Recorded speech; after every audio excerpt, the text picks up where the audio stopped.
Hello everybody, Blake here. We're gonna do a little update on some things I got going on here, and then a update on some of those parts that I got in yesterday. Um, kind of talk about what I'm gonna be doing with that stuff, what I got going on here. Give you guys a little look into some of the current projects that I have going on. So we'll head over to our sink here. So I have almost everything from yesterday and a couple other things soaking in PB Blaster right now. Ended up stripping some paint last night on a couple bells that I got yesterday and some things that I've had going on. Got the RL 5 bell stripped, all that black paint's off of that. So now she's just kind of soaking. And then the 80s 5 bell, all the paint is off of that. The most of these are all big bubble narrow font back caps. The back cap for that 5 that was half painted, that's been stripped. Basically all of these were painted. I stripped them so that way they're nice and clean for when I shine them up. And then let's see, which one is this? This is a early 2000s non-RL 2. I stripped the paint off of this last night. This was in a kind of a blue with another blue kind of oversprayed over that. Got that cleaned up. This 4A, it's early 2000s 4A. This is off of my early K5 LLA. Both of these bells, the 4A and the 2, are both off of my early K5 LLA. They had paint on them and I stripped them. And then this is the 80s 2. We just have that soaking, so it's gonna be ready to shine up here. We'll clean. So you can kind of see these two aren't too bad. This one has a lot of staining in it. I have cleaned the internals though before. They are gonna get another cleaning just because they were in the paint thinner for a while there and got a little messy. So that's why you just gonna have all that soaking up right now. This one we'll try and get this shined up really good, get the nozzle ring cleaned up as good as possible, get the nozzle bore cleaned up, the power chamber, get all that cleaned up really good. And then same thing with all that stuff. So we'll come back in here. So yeah, like I said, the 2 and the 4A came off of this. They were blue just because I've been building this horn from various parts, so I've had to strip paint off of certain things. But yeah, it's my two-piece 1L early K5 LLA that I've built completely from parts. That'll be really nice once it's all shined up. I don't know if I'm gonna paint that one or just see how shiny I can get everything. We'll figure that out. And then we got a K5 LA over here that I've been building from parts. I'm gonna eventually start working on stripping the rest of the paint. I got all the back caps stripped. I'm gonna start working on the bells and the manifold and get that down to bare metal, and then repaint that one. But we'll come in here so you guys can kind of see how nice some of these bells turn out after I get them cleaned. Like I said, there is some staining that I just can't get out because it's just too deep. But for the better part, they do clean up pretty decent. They are extremely clean to the touch. They're clean enough to eat off of. So even though there is some staining, like especially in some of these bores, you see there's like some staining in there. I just can't get rid of that. I've scrubbed and scrubbed and scrubbed, and aside from actually using like Media Blaster with like walnuts or something like that, I don't really like to blast anything. I don't have a blaster period, so I can't really do that. I do have access to one, but I tend to want to do things by hand a little bit more, take my time and make sure everything comes out really nice and clean.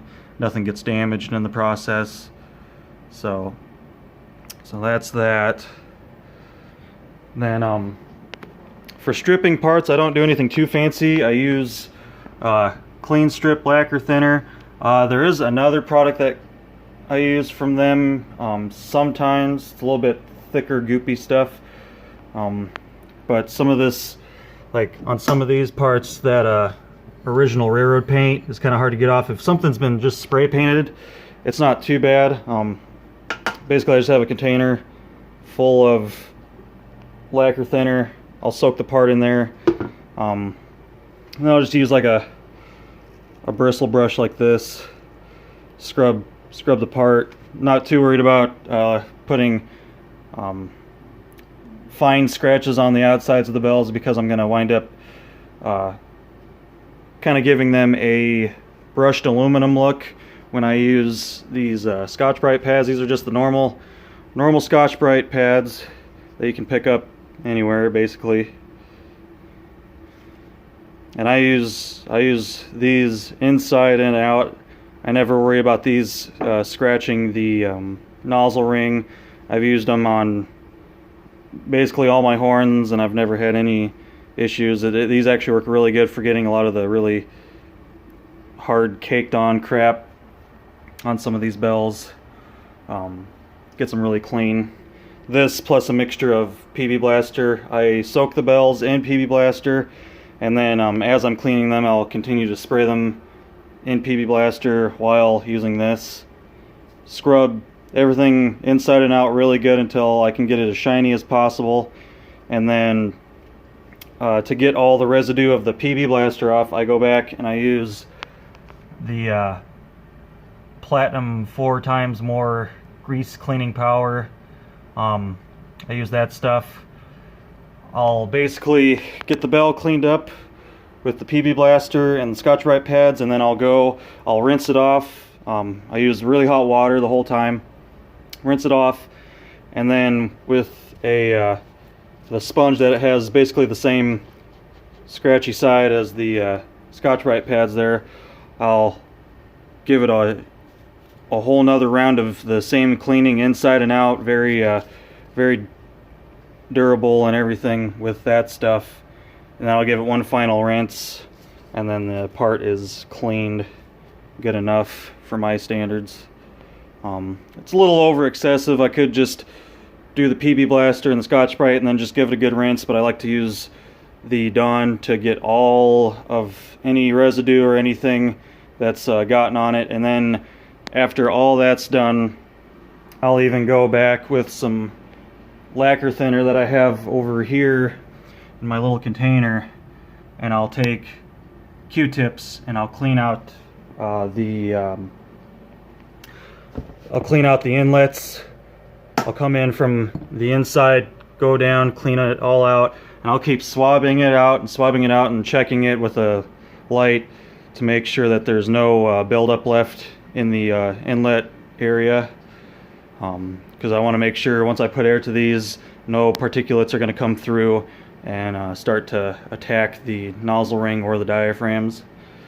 So I'm gonna try to do a actual video of me cleaning something. I can't do it with just me here because I don't have a stand for my phone, so I'm gonna see if I can have somebody actually be my camera person eventually. That's why I'm kind of saving this bell. I don't really have a plan for it right now, so I can kind of wait on that, but I want to show you guys firsthand exactly how I do everything instead of just telling you. So whenever I can find somebody to film me here, I'll do this bell all live action for you guys. I'll show you just how much scrubbing goes into taking a bell that looks like that and then turning it into something that looks like that. Doesn't take very long. The only thing that takes a long time is if I have a lot of parts. And I'll try and show you guys here just how some of the staining doesn't come out. But like I said, the staining isn't a worry to me. As long as I can get the nozzle ring completely cleaned off and free of everything. So these are very late 80s bells. And you can see just how much, if I can, maybe I get some better light here. So you can kind of see just all the staining and some of that, I guess it's like calcium deposits that are left in there. And that's after a lot of scrubbing and over a day's worth of soaking in PB Blaster. I know like media blasting and stuff like that would get rid of that, but like I said, I don't like doing that stuff inside power chambers, or I don't like doing it, period. But just as long as like I said, if I can get the nozzle ring completely cleaned off, I'm happy. I try and clean out the bore really well too. Make sure there's no paint or buildup, exhaust, soot, or oils or anything like that in there. This power chamber is clean to the touch. You can rub on that all day. That stuff's not going to come off on your finger. It's basically clean enough to eat off of. I clean them up pretty darn good. And then I'll even clean the bottom of the foots really well. Let's see if I can, I don't know if I have a bell. Yeah, I think I have one right here. See if I can show you guys. So basically how I check as I'm cleaning the inlets, you know, because you can look down in there, but you can't really see a whole lot in that inlet hole. So what I'll do is, as I'm cleaning it, I'll shine the inlet in the foot right underneath some light, and then you see, I can see down in there, and you see how nice and clean that is. That's basically what I'm going for, so that way I know any air that enters this bell is gonna be pretty clean, and I'm not gonna get a bunch of crap coming through and possibly ruin anything. So that's kind of how I go about checking that. And like I said, I basically take my Q-tips, dip them in that, and then I just go down in there, go all the way down, and I've had to do it. Some of these bells get a lot of buildup in there, and I've had to go through quite a few Q-tips, just constantly swabbing it out until it was finally clean. I have seen some staining in there on certain bells. Like I said, I'm not worried about the staining, just as long as we can get everything to where there's no loose particulate and everything is as clean as possible, and they're gonna function like they're brand new. So that's basically what I got going on right now. I'll probably start working on shining some of these up. Some of these I don't have to worry too much, because the 4-bell and the 2-bell, I've already done internal cleaning. They're not going to get any more cleaner internally. What I'm going for is external, since they had paint on them. They're not as, you can tell they're not as shiny as some of those other unpainted bells that I have sitting out. So we'll shine those up and get those looking really good. And then this bell we'll do a nice internal cleaning on, external cleaning. Some of these back caps, you could tell too, I've cleaned them before. I just had them painted on a different horn. Ended up partsing that horn out for other projects that I had, so ended up stripping the paint off. You can tell the backs are already really nice and clean, so basically I'm just re-shining the outside. Shouldn't take very long. These two aren't very bad, so we'll just do a nice cleaning on the insides of those, make sure everything's as clean as possible, and then take some time on the outsides of the bells. Since the raised letter one was media blasted, I'm going to see if I can get that a little bit shined up. It's actually not too bad. I know there is some of that PB Blaster on there, so it's looking a little bit shinier than what it normally would, but we should be able to get that one shining up pretty good, because that's going to go on my early raised letter K5LA. And I'll kind of show you that. So it's this one right here. Doesn't have a tag on it right now. I got that pulled off so I could clean the manifold and all that stuff. But this is a 2009, 2009-ish, early 2010 era, all except for the 5 bell. The 5 bell is a 2018 part. Everything else is from 2009 or very early 2010. So I'm going to replace the 5 on that to kind of blend everything together. It sounds really good as is right now, but I just want to get a better part on there, more era accurate part on that. So we'll do a little bit more in-depth video on that, and then some of my other stuff that I got going on. But that's basically everything that's going on right now. Like I said, paint stripping, you know, it's just a little time consuming sometimes, just depending on the paint.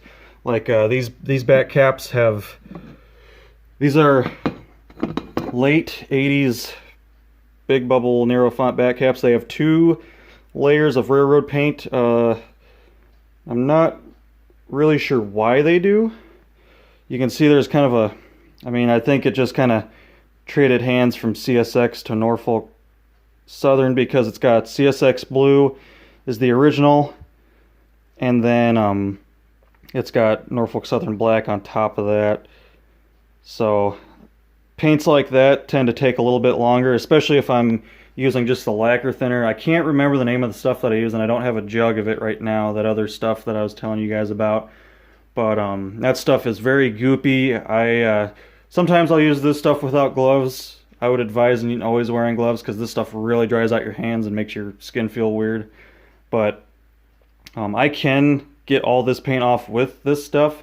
It just takes longer. I have to soak it for longer, and especially if I have multiple layers of paint, what I have to end up doing is letting it soak.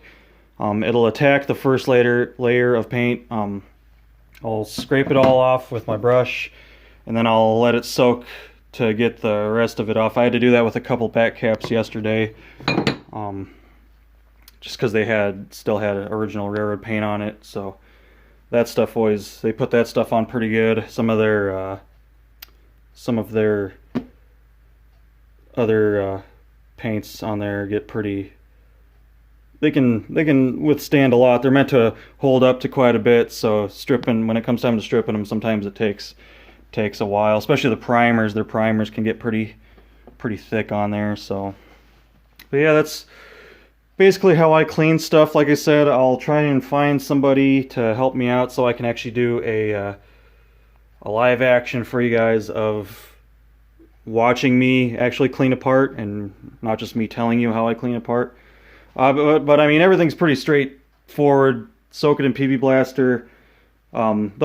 Everything in the other room has been soaking since last night, so I'll probably start cleaning some of that today, maybe.